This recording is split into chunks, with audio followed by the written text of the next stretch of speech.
Hi everyone, it's me again. So this video is going to look at ways that whilst we're not able to get on the ice, we can do things that will help to strengthen for our edges when we are back. Because at the end of the day, edges are the fundamentals of all skating. Everything is circles, everything works on an edge in skating. We don't really do flats beyond the very beginning. And the odd choreographer thing. Virtually everything else is working with your curves. Every turn is curves, every crossover is curves, and curves are edges. Obviously it's limited because we can't actually get on and skate. If you do have the off-ice skate things, you will get some feeling of it. They do use edges in a way. I haven't actually used them myself, but they still work on lean and you're still replicating the movement. But if you don't have those, there are things you can do that means that when we get back, it'll be stronger. So there's a couple of things that go into holding an edge. First and foremost, having a strong core, okay, because your balance comes from here. So I have already put out a video on balance, go and have a look at that. All those things to focus on it. I'm not going to over recap that, but ribs in, hips under, back strong and straight so that your body can be over your feet, whether it's on here still on 2 foot, or when we lift up to 1. The centre, our belly button, transfers as close to the supporting position as possible. And keeping the ribs in. Test it on the floor, test it on balance board. Here, again, keeping that posture, that poise. Move your leg around, try not to move your centre. Okay, keeping it still, try not to give into an arch, just hold strong. We can lift up the side, front to the side, and to the back without too much rock. We don't want to be flaring, keeping it nice and strong so that we maintain over the supporting foot. A typical thing that happens with edges is this wobble. So people step on it, and this is moving and they just can't control their foot. You need to know where your feet are, so centre first. Obviously things like planking, any kind of core related like sit-uppy, crunch type exercise is going to strengthen the abdominals and the obliques and the muscles in the back, which is going to help to control this area. So those are all good off-ice exercises. There are videos on all of them, but generally the key thing is posture, using that core strength to create that good posture so that our body is over our feet when we know where our feet are. The next thing that comes into it is quad strength and the tracking. So a lot of people may find that they are okay with the inside edge because they can drop in quite easily, and you may actually look like I'm leaning, my foot is leaning towards the inside, the outside is off the floor, but it's not dramatic here. But I am on some vague inside. I would, if I was on the ice, be on a vague inside edge there because my foot's dropped in. It's not comfortable to do the same thing on the outside edge. As you can see that my ankle is swayed, but my hip's out, and to lean there feels very unstable. When I hit an edge, I don't want to do it just with the ankle flopping. It's a movement that controls and tracks from the leg. So I'm not dropping just the sort of inside, I'm taking everything over. Remaining central, remaining over the skate so I can bend. If you look here, my quad, knee, my shin, and then through my foot is aligned. I'm not dropping the knee inwards and sticking the hip out. It's all the hips there as well. I've transferred over and I'm then controlling. It's difficult to see because I haven't got skates on, but I am now over the instep, so it would be the inside edge, or I can do the same for the outside edge. And the alignment goes throughout the whole leg. So you need to spend time, do this, hold on as well, spend time practicing position those were, and then do it with a much greater knee action. The more you bend your knee, the easier it is to stabilise. Knee bend lowers your centre of gravity and makes you more stable. So, tracking. little, just knee bends, not even squats here, but knees over toes, over toes, over toes. Then go a bit lower into a squat.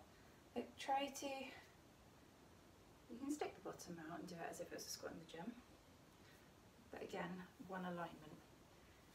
In terms of skating, it's much more like ballet, so it's more like a plie, where we keep the body up. But still, knees. It's a plie in sixth position or a neutral position there. Knees over toes, demi-plie actually.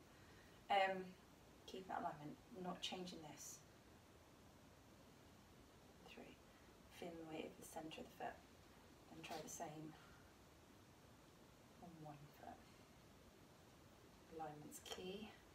Control maintaining the foot as steady as possible. Nice and strong. Try some plies in first position. Knees still tracking over the toe, because here is your turnout. Same as we're using when we push forward. Okay, but again, tracking, tracking, tracking, and squeezing as we come up. Tracking, and squeezing with the glutes, and maintaining the steady core, nothing changing, no arching. And that is relative to our position as we close in and as we skate. Next thing, ankles, Achilles and calves. Okay, so little baby rises or releves, up and down, so we're doing calf raises, heel raises, and that's going to strengthen the calf muscle, that's going to help us get the extension.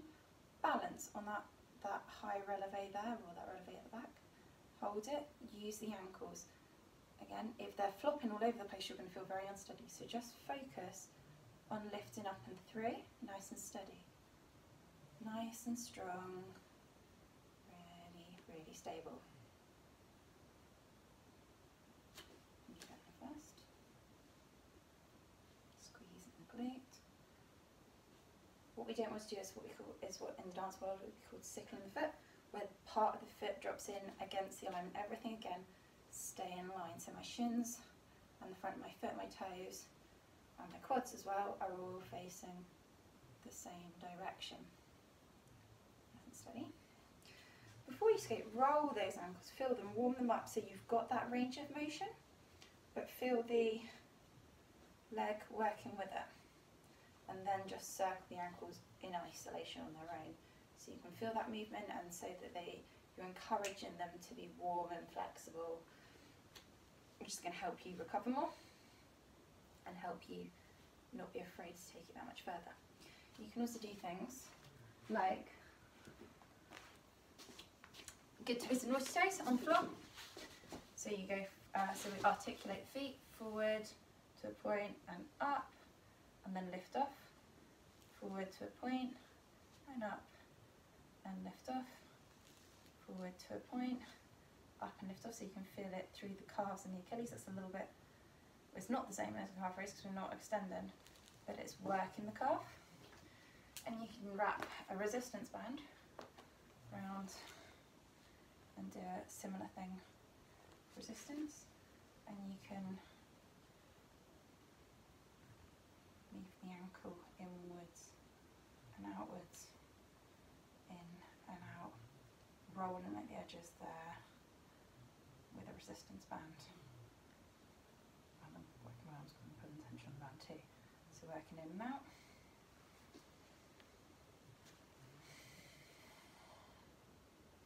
Seated position, controlling it and working through those muscles.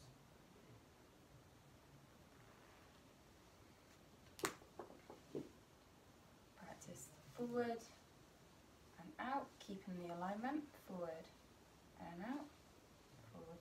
You can go in, but using the whole leg. In and out, in. So we're starting to open up. Another little thing, so that we're working a little exercise to work the inner thigh. Cross the one foot over and then just lift and through, so that we're strengthening the inside of the leg so that that doesn't flop inwards. So we're just there, raised lifted up, and I'm just lifting as high as I can, using my inner thigh. So it's strengthening the muscle here and down the side of the calf, and that's going to help that weakness when we flop to the inside. So it's just lifting it up. Do it with a flex foot as well. You can't see that, but you can do that with a flex foot. Pointed toe. And if you want to do it with a bit of core, let's bring the other foot in front, so uncross it and lift up to a little side plank and do that lift there too. Okay. Same. Okay. The back leg bent and then just lifting, engaging the core. That's good. Okay. Then the key thing is to practice, again, going back to your skating lines and just the control and moving through the lines. So particularly going from patch your turnout line here to an extension back, keeping the knee as strong and stable as you can, into a cross line, and then forwards into that position there. And again, push and out and cross. Keeping the core still as possible, keeping the knee still.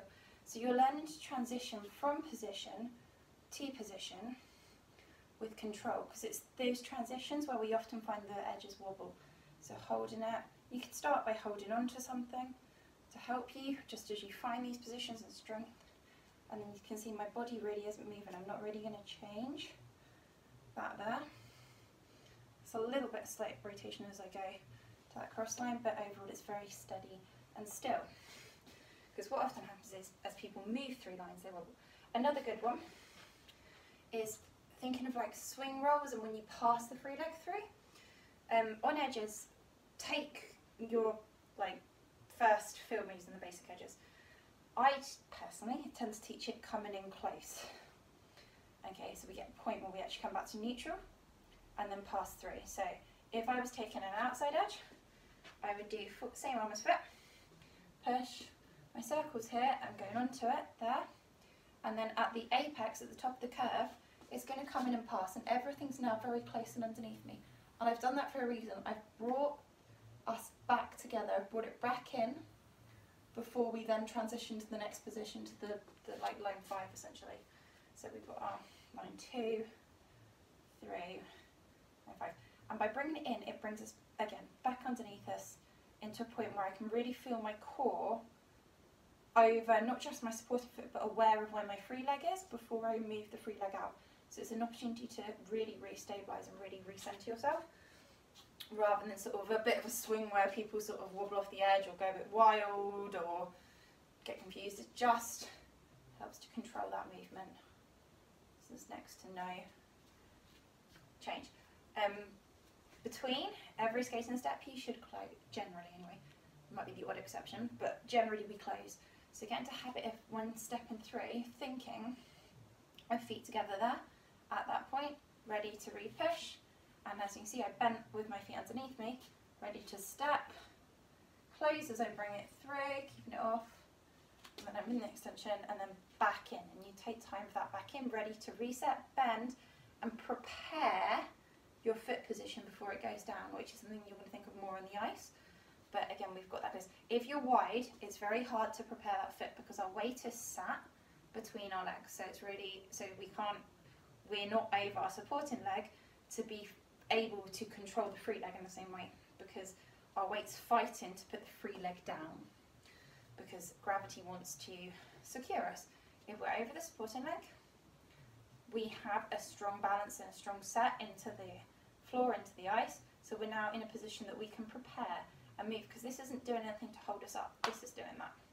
The core's doing that, the supporting leg's doing that, the free leg's free, as it should be, to engage for the next step and set, so that we can then get the edge down and be much more aware. Later on, when you're coming to do your turns, thinking a Mayhawk, if you step it wide there, it's a bit haphazard, your weight's sat in the middle, you're trying to find it, you're wobbling.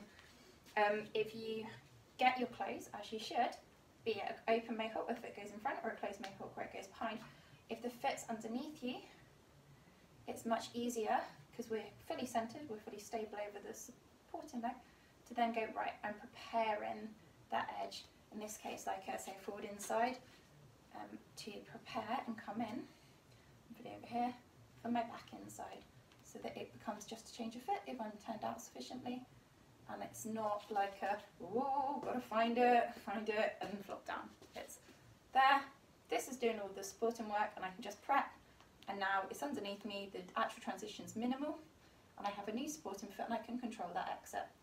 Less is more. Okay, so yeah, these are a few hints and tips of things you can do on the floor to help with your edges so that we're ready when we go back. All right everyone, bye bye.